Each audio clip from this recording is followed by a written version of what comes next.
Hi, I'm Colleen Dupont, and I'll be leading your session on creating a vision board. So in this video, I'll set the context for how creating a vision board supports resiliency and reinventing yourself. And I'll give some instructions on ways to prepare and what you need to bring to the session. Now, one of the tricky things about reinventing yourself is that nobody knows you've done it until you teach them. And we don't tell them with words.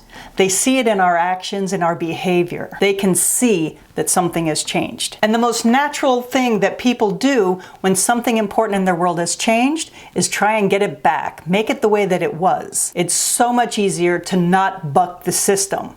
And when they tell you things like, what's going on here? What's wrong? You seem different. We let the self-doubt sneak in. They're used to pushing your buttons and you doing exactly what you've always done. And this is the place where many reinventions fall apart. The vision board is a powerful tool to reinforce your transition when outside forces push back. It is a physical, visual, and visceral expression of the person you're creating yourself to be. It calls you forward into the life you're creating for yourself. Because when you can see it, feel it, taste it, it's in your bones, it makes it really hard to walk away from that vision and that dream for your future. And it makes you less likely to let them tell you who you're supposed to be because you know where you're going. And it's a lot harder for self-doubt to hold you back. I've done many vision boards over several decades, and they've helped me do everything from making sense of painful things to letting go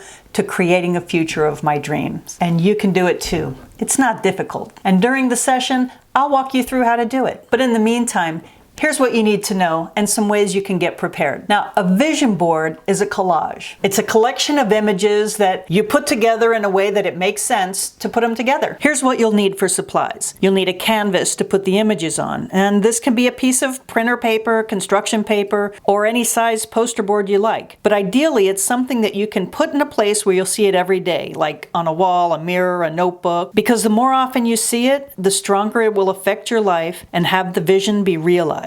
And you'll need magazines, brochures, catalogs, and it'll be a good idea to have different kinds of magazines like fashion, news, travel, business, because having a variety of types of magazines will give you more options for images. And if you don't have these lying around the house, you don't necessarily have to go out and buy them. Ask friends or neighbors, check with local salons or doctor's offices. Libraries regularly change out old editions for new, so make sure you have at least one that speaks to the life that you're reinventing yourself into. And you'll need some tape or glue sticks or some way to attach those images to the canvas. And you may want to have scissors to cut the images out. And I say may because some people prefer to tear the pages and let them have rough edges. There's no right or wrong way to do a vision board. It's your creation. And it's an expression of who you are and who you're creating yourself to be. And you are where you are. And that's okay because it's not a competition or a chance to brag or boast or to beat yourself up. It's an expression to call you forward